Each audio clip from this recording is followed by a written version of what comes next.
ప్రోగ్రాంలు అందుబాటులో ఉన్నాయి. ప్రస్తుతం మలేషియాలో 50 సంవత్సరాల పైబడిన వ్యక్తులకు ప్రత్యేక ప్రయోజనాలు ఉన్నాయి. అయితే ఆర్థిక స్థితిని నిర్ధారించుకోవడానికి నివాస అనుమతిని పొందేందుకు కొన్ని నిబంధనలు వర్తించాయా. మలేషియా పర్యాటకులకు వీసా పొందడం సులభంగా ఉంటుంది.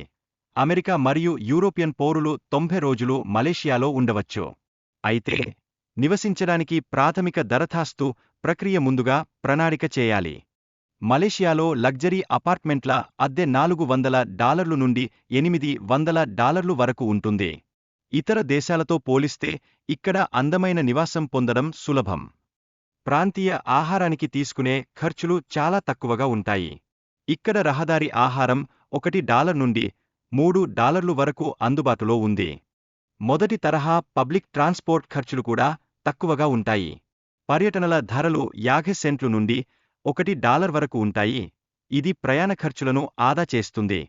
ఇండోనేషియాలో నివసించడానికి 55 సంవత్సరాలు మరియు నెలకు కనీసం $1,500 ఆదాయం కలిగి ఉండాలి.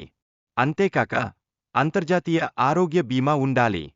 ఇండోనేషియాలో 1 సంవత్సరానికి వీసా పొందవచ్చు. దీనిని 5 సంవత్సరాల పాటు రీఫ్రెష్ చేసుకోవచ్చు. ఇది నివసించడానికి సులభమైన మార్గాన్ని అందిస్తుంది.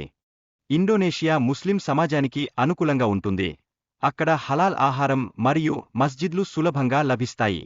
ఇది ముస్లింకు సంస్కృతిలో గౌరవాన్ని అందిస్తుంది. టర్కీలో రవాణా వ్యవస్థలు చాలా సౌకర్యవంతంగా ఉన్నాయి. బస్సు లేదా ట్రామ్ ప్రయాణానికి ఖర్చు తక్కువగా ఉంటుంది. ఇది దేశాన్ని అన్వేషించడానికి ఉపకరిస్తుంది. మీడియం పరిమాణంలోని అపార్ట్మెంట్కు విద్యుత్, నీరు, ఇంటర్నెట్ వంటి మాసిక వినియోగ ఖర్చులు $50 నుండి $100 మధ్య ఉంటాయి. ఇది చాలా ఆర్థికంగా ఉంది. టర్కీలో వీసా దరఖాస్తు ప్రక్రియలు సరళమైనవి. అయితే కొన్ని ప్రత్యేకమైన వసతులు అవసరం కావచ్చు. దీనివల్ల మీకు సులభమైన నివాసం లభించవచ్చు.